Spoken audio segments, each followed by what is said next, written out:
السلام عليكم ورحمة الله تعالى وبركاته. ودي ቻናላችን ቤተሰቦች ቻናሉን ሰብስክራይብ ማድረግዎን አይርሱ። بسم الله الرحمن الرحيم الحمد لله رب العالمين والصلاة والسلام على رسول الله صلى الله عليه وسلم. ودي የተከበራችሁ አድማጮቻችን ዛሬም እንግዲህ ከታሪክ ድርሳናት ከተለያዩ ኪታቦች አስተማሪ ናቸው ብለን ያሰብናቸውን ታሪክ ለእናንተ ነው ለማለት ተሰይመናል። የዛሬው ደግሞ ታሪካችን የሚያጠነጥነው በነብዩ አለይሂ ሰላቱ ወሰላም በሳቸው ላይ ሶላዋት የማውረዱን ፈዳኢል በሚመለከት የተገኘ ቀሶስ ወይም ደግሞ ታሪክ ነው። አንድ ሙስሊም የሆነ ሰውዬ ከይሁዳ ጎረቤቱ ጋር ይኖር ነበር። እናም ይህ ሙስሊም አንድ ነገር ማድረግ ሲያስብ ሁሌ ነብያችን ላይ ሶላዋት በማውረድ ጉዳዮች ይፈጽማል። ሁሌም ሐጃ ባለው ቁጥር የሚፈልገውን ሐጃ ሁሉ اللهم صل على سيدنا محمد እያለ ነበር ሐጃውን ሁሉ የሚፈጽመው። ሰይዳችን ሰለላሁ ዐለይሂ ወሰለም ትክፈ ወሐሙክ ወይግፈር ለከ ዘንቡክ ብለው ነበር። ሐሳቡ ሁሉ ይቀልለታል፣ ወንጀሉ ሁሉ ይማርለታል ብለው ነበር በሐዲሳቸው በሳቸው ላይ ሶላዋት የሚያበዛውን ሰው ሲናገር። እናም ይህ ሰው ይህን ሐዲስ በሐያቱ ላይ ያመጣ ነበር። ይቺ ንግግር ከዚህ ሰውዬ አፍ አንድም ቀን ጠፍታ አታውቅም። የይሁዳው ጎረቤትን በመገረም ቆይ ይቺ ንግግር ምንድነው ጥቅሟ ሲል ይጠይቀዋል። መቼም ይሁዳ ሲባል ለተንኮል አይደለ የተፈጠረው። ሰውየውም እቺም በማለቴ ብቻ ጭንቀት የሚባል ነገር አይጠጋኝም፣ እስካሁንም ጭንቀት የሚባለው ነገር አጋጥሞኛ ያውቅም ሲል ይመልስለታል። እናም ይህ ይሁዳ ሰውዬ ለማዋረድ አንድ ሴራ አሰበ።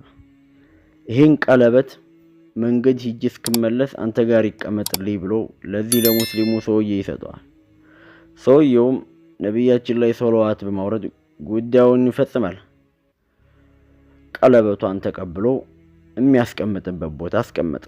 ቀለበቱንም ሲቀበለው اللهم صل እያለ ነበር። ሲሰጠውም ከእጁ ላይ ሲቀበለውም ሲያስቀምጠውም በሰይዳችን ላይ ሶላዋት እያወረደ ነበር ሰውየው። ከዛ አላችሁ ይህ ይሁዳ የሰውየውን ቤት በድብቅ ይሰልል ጀመር። እናም አንድ ቀን ቤቱን ባዶ ሆኖ ያገኘውና ቀለበቷን ፈልጎ ያገኛት። ልክ እንዳገኘውም ወደ ባህር ዳርቻው ይሄድና ያችን ቀለበት ወደ ባህሩ ይወረውራታል። ያችን ቀለበት ወደ ባህሩ ከወረወረ በኋላ ወደ ቤቱ ይመለሳል ይህ ይሁዳ። ከዚያ የት እንደሄደ ታውቃላችሁ ወንድሞች? ጎረቤቱ ጋር ሄደና ባለፈው ያስቀመጥኩትን ቀለበት ስጠኝ እስኪ ወንድሜ አለው። ከዚያም ሰውየው እንደልማዱ ነብያችን ላይ ሶላዋት እያወረደ ሊያመጣለት ሄደ። ከዚያም ይሁዳው ባካ አሁን ቀለበቴን ስጠኝ ብሎ መጮህ ጀመረ። ገና ሰውየው ያስቀመጠበት ቦታ እንኳን ሳይደርስ ሰውየውም ወላሂ ዛሬ በሶላዋት ሰበብ በጣም ትልቅ አሳ አጥምጃለሁ፣ ዛሬ ምሳ ከኔ ካልበላህ ቀለበትህን አልሰጥህም ይለዋል ሙስሊሙ። ደጉ ሰው ከብዙ ልመና በኋላ ተስማሙና ምሳ ሊጋብዘው ሙስሊሙ ቤቱ ገብተው ቁጭ ይላሉ። እናም ጎረቤታሞቹ ምሳ እስኪቀርብ ቤት ገብተው እያወጉ ሳለ የሰውየው ሚስት ከወደ ጓዳ በኩል ባሏን ጠራቸውና በአሳው ሆድ የሆነ ቀለበት እንዳገኘች ነገረችው። ቀለበቱን አንስቶ ሲያየው ፊቱ ጠቆረ። ወዲያው የይሁዳውን ቀለበት ያስቀመጠበት ቦታ ሂዶ ሲያየው በቦታው ያ ቀለበት አልነበር። እናም ያ ይሁዳ በአደራ መልኩ ያስቀመጠው ቀለበት እንደሆነ አረጋገጠ። ተመልሶ ጓደኛው ጋር ሂዶ ቁጭ አለና ሐሳቡ ሁሉ ስለዛ ቀለበት ሆነ። ፊቱ ጠቁሯል፣ ግራ መጋባት ስሜትም ይታይበታል። ይህን ሁኔታ የተመለከተው ይሁዳም ፊትህ ለምን ገረጣ? ዛሬ ግን ቀለበቴን ካልመለስክልኝ በአይሁዳውያንና በሙስሊሞች መሃል አዋርድሃለሁ ሲል ዛተ። በልቡ ያሰበውን ተንኮል የተሳካለት እየመሰለው ከዛም ነብያችን ላይ ሶላዋት ማውረድ ጉዳዮችን ይፈጽማል አለው ሰውየው። አሁንም ጉዳይን በረሱል አለይሂ ሰላቱ ወሰላም ላይ ሶላዋት እያወረድኩ ሐጃዬን እፈጽማለሁ በማለት ሰውየውን ይሁዳውን አሁንም መልስ ይመልስለታል። ይሁዳው አሁንም ይደግማል። ዛሬ ቀለበቴን ካልመለስክልኝ ከዛሬ አንስቶ በነብያችን ላይ ሶላዋት ማድረግ እንዲያስጠላህ አድርጌ ነው የማዋርድህ ብሎ ይዝትበት። ሰውየውም ወላሂ የቀለበቱ መጥፋት አይደለም ያሳሰበኝ፣ ከፈለክም ይሄው ቀለበትህ ብሎ በእጁ ላይ ይሁዱ ሰውዬ ይሰጠዋል። ይሁዳው በዚህ ጊዜ ደነገጠ፣ ከንፈሩ ጠቆረ። ቀለበቱን እያገላበጠ ራሱ ነው የኔ ቀለበት ነው የኔው ቀለበት ነው ይል ጀመር ብቻው። ሰውየውም ራስህን አረጋጋ እንጂ በማለት ይመልስለታል። ይሁዳው በአግራሞት እየተመለከተ በጌታ ይሁንብህ እንዴት ልታገኘው ቻልክ ብሎ ይጠይቋል። ሰውየውም ያማሃል እንዴ ቀለበትህ እኔ ጋር አይደለ እንዴ ያስቀመጥከው እንዴት አላገኘውም በማለት ይመልስለታል ሙስሊም። ይሁዳውም በጌታ ይሁንብህ ብያለሁ የት ነው ያገኘው እባክህ መልስልኝ ነው። ሰውየውም በአሳው ሆድ ውስጥ ብሎ መለሰለት። ይሁዳው ይህን ሲሰማ ማመን አቃተው። ለረጅም ሰዓት ዝም ካለ በኋላ ያደረገውን ተንኮል ሁሉ ለጓደኛው ሳይደብቅ እውነቱን ነገረው። ሰውየውም አንተ በተንኮልህ ቀለበቷን ሰርቀህ ባህር ላይ መጣል ችለሃል።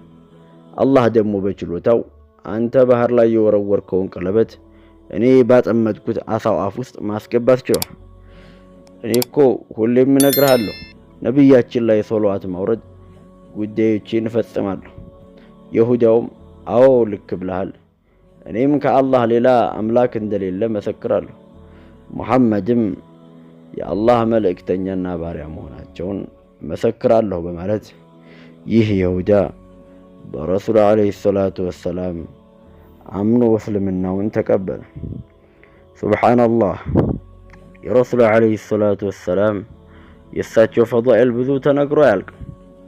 በእሳቸው ላይ አንድ ሶላዋት ያወረደ አላህ በትንሹ 10 ሶላዋት አወርድበታለሁ አለ።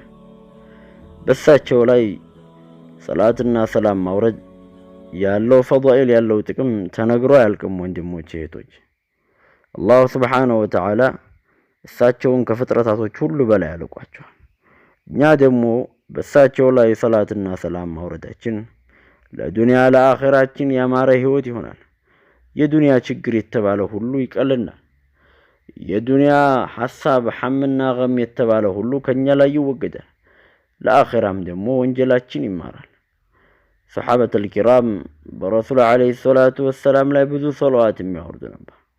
አብዱላህ ኢብኑ መስዑድን ጨምሮ በብዙ ሺህ የሚቆጠሩ በቀን የሚያወርዱ ነበር። ከታቢዒዮችም በቀን እስከ 50 ሺህና 70 ሺህ በሰይዳችን ሰለላሁ ዐለይሂ ወሰለም ላይ ሶላዋት የሚያወርዱ ተገኝተዋል። እኛ ዛሬ በቀን ስንት ጊዜ እንላለን? በሰይዳችን ዐለይሂ ሰላቱ ወሰላም ላይ ምን ያክል ሶላዋት በቀን እንላለን? አላህ ሱብሓነሁ ወተዓላ ልባችንን ለሶላዋት ክፍት አላህ ያርግልን።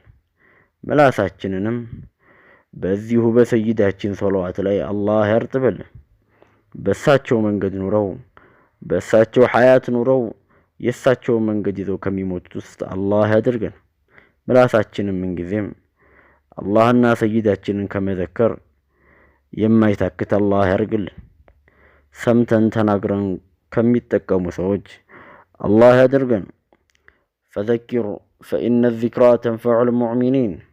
የዛሬው መረጃችን አብናአል አኢሸቲል ኡሙል ሙእሚኒን ከሚል ከአረበኛ ድረገጽ ላይ ወደ አማርኛ ተቀይሮ የቀረበ ነበር።